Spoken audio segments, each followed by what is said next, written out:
Fair ಆಗಿದ್ದನ್ನ ಒಂದು Trump administration America ದೇಶ announce ಮಾಡುತ್ತೆ, ಇದು ಹೆಂಗೆ ನೋಡಿ? ಮೊದಲು ಮುಖ್ಯಮಂತ್ರಿಗಳು ನಾವೆಲ್ಲ ಸಭೆ ಮಾಡ್ತಾಯಿದ್ದೋ.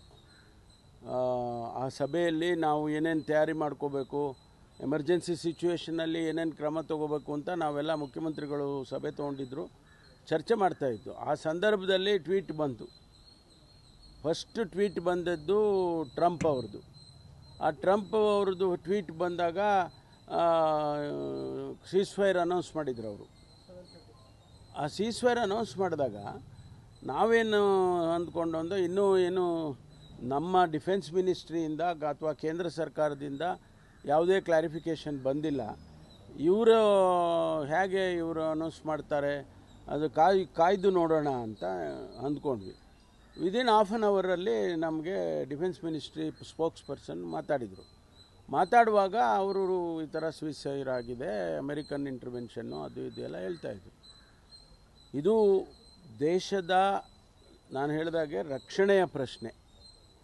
ಯಾವುದೇ ರೀತಿಯಲ್ಲಿ ಬೆಳವಣಿಗೆಗಳಾದರೆ ಇಂಟರ್ನ್ಯಾಷನಲಿ ಆಗೋದಿದ್ದರೆ ಪ್ರಧಾನಮಂತ್ರಿಗಳಿಗೆ ಅಷ್ಟೇ ಗೊತ್ತು, ಬೇರೆ ಯಾರಿಗೂ ಗೊತ್ತಿರೋದಿಲ್ಲ. ಅದನ್ನು ಅವರು ದೇಶದ ಜನತೆಗೆ ತಿಳಿಸ್ಬೇಕು, ಅಷ್ಟೇ ನಮ್ಮಲ್ಲಿ ಕೇಳೋದು. ಮತ್ತು ಇನ್ನು ಮಿಕ್ಕ ವಿಚಾರಗಳೆಲ್ಲವನ್ನು ಕೂಡ ನಮ್ಮ ರಾಷ್ಟ್ರೀಯ ಅಧ್ಯಕ್ಷರಿದ್ದಾರೆ, ರಾಹುಲ್ ಗಾಂಧಿ ಅವರಿದ್ದಾರೆ, ಮತ್ತು ನಮ್ಮ ಕೇಂದ್ರದ ನಾಯಕರುಗಳಿದ್ದಾರೆ, ಅವರು ಪ್ರತಿಕ್ರಿಯೆ ಕೊಡ್ತಾರೆ ಇದಕ್ಕೆ. ಯಾಕೆಂದರೆ I am not competent enough to make any comments or suggestions at the national level. ಇದು ದೇಶದ ಭದ್ರತೆಯ ವಿಚಾರ. ಶುರುವಿನಿಂದಲೂ ಕೂಡ ನಾವೆಲ್ಲ ಹೇಳ್ತಾ ಇದ್ದೀವಿ, ಇದಕ್ಕೆ ರಾಜಕೀಯದ ಬಣ್ಣ ಬಳಿಬಾರದು ಅಂತ. ಎಲ್ಲರೂ ಕೂಡ, ಪ್ರತಿಯೊಬ್ಬ ಭಾರತೀಯ ಪ್ರಜೆಯೂ ಕೂಡ ಅವನದೇ ಆದಂಥ ಯೋಚನೆಗಳು ಇರ್ತವೆ.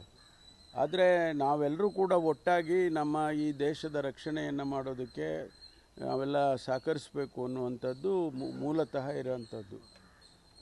ನಾವು ಕಾಂಗ್ರೆಸ್ ಪಕ್ಷ ಮುಂಚೂಣಿಯಲ್ಲಿದ್ದುಕೊಂಡು ತಿರಂಗ ಒಂದು ಯಾತ್ರೆಯನ್ನು ಮಾಡುವಾಗ ನಾವೇನು ಕಾಂಗ್ರೆಸ್ಸಿನ ವಿಚಾರಧಾರೆಗಳನ್ನು ಹೇಳೋದಕ್ಕೆ ಹೋಗಲಿಲ್ಲ. ನಾವೆಲ್ಲರನ್ನೂ ಕರೆದು, ನಿಮ್ಮನ್ನೂ ಕರೆದು, ನಾವು ಮಾಧ್ಯಮದವ್ರನ್ನೂ ಬನ್ನಿ, ಇದು ದೇಶದ ವಿಚಾರ ಇದೆ, ಎಲ್ಲರೂ ಬನ್ನಿ, ಎಲ್ಲ ಪಕ್ಷದವರು ಬನ್ನಿ. ನಾವು ಮುಂಚೂಣಿನಲ್ಲಿ ಯಾರಾದರೂ ಮಾಡಬೇಕಲ್ಲ. ಬಹುಶಃ ಅವರೇ ಮೊದಲು ಮಾಡಿದರೆ ನಾವು ಹೋಗ್ತಾಯಿದ್ದೋ ಅವ್ರ ಜೊತೆಯಲ್ಲಿ.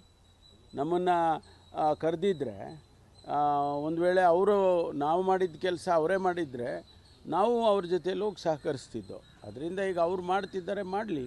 ನೋಡ್ರಿ, ನಾವು ಹಾಕ್ತೀವಿ ಅಂದರೆ ನಾಳೆ ಬೆಳಗ್ಗೆ ಬಟನ್ ಒತ್ಬಿಡೋದ? ಅದಕ್ಕೊಂದು ಪದ್ಧತಿ ಇದೆ, ಅವೆಲ್ಲ ಮಾಡ್ತೇವೆ, ಟೈಮ್ ತೊಗೊಳುತ್ತೆ. It is not a small issue.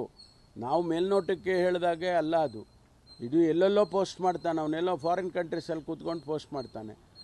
ಈಗ ನಾವು ಇಲ್ಲಿ ಇದನ್ನು ಕಾನೂನು ಮಾಡ್ಕೊಂಡ್ಬಿಟ್ರೆ ಅವನ್ನ ಹೆಂಗೆ ನಿಲ್ಲಿಸೋದು? ಅದರಿಂದ ಇದರೆಲ್ಲ ಚರ್ಚೆ ಮಾಡಿದ್ದೀವಿ. ಅದಕ್ಕೊಂದಿಷ್ಟು ನಮ್ಮ DG ಸೈಬರ್ ಕ್ರೈಮಿಗೆ ಅವರಿಗೆಲ್ಲ ಸೂಚನೆ ಕೊಟ್ಟಿದ್ದೀವಿ. ಅವರೆಲ್ಲ ವರ್ಕೌಟ್ ಮಾಡ್ತಾ ಇದ್ದಾರೆ, ಯಾವುದು ಎಲ್ಲಿ ಮಾಡಬೇಕು. It takes time. ಆಗುತ್ತೆ, ಕೇಸ್ ಇನ್ನೂ ಜಾಸ್ತಿ ಆಗುತ್ತೆ. ನಾವು ಹಿಡಿಯೋಕ್ಕೆ ಶುರು ಮಾಡಿದ್ಮೇಲೆ ಇನ್ನೂ ಕೇಸ್ ಜಾಸ್ತಿ ಆಗ್ತವೆ. ಕೇಸು ಮಾನದಂಡ ಅಲ್ಲ ನಮಗೆ, ಹೇಗೆ ನಿಲ್ಲಿಸಬೇಕು ಅನ್ನೋದು ಮಾನದಂಡ. ನಮಗೆ ಎಷ್ಟು ನಂಬರ್ ಆಗುತ್ತೆ ಅನ್ನೋದು ಮುಖ್ಯ ಅಲ್ಲ. ಒಟ್ಟಾರೆ ನಾವು ಇಂಥ ಈ ಅವಹೇಳನಕಾರಿಯಾದದ್ದು, ಕಮ್ಯುನಲ್ ಇದಕ್ಕೆ ಸಂಬಂಧಪಟ್ಟಿದ್ದು, ಪರ್ಸನಲೈಸ್ಡ್ ಇವೆಲ್ಲ ನಿಲ್ಲಬೇಕಲ್ವ, ಅದಕ್ಕೆ ನಾವು ತಯಾರಿ ಮಾಡ್ಕೊಳ್ತಾ ಇದ್ದೀವಿ.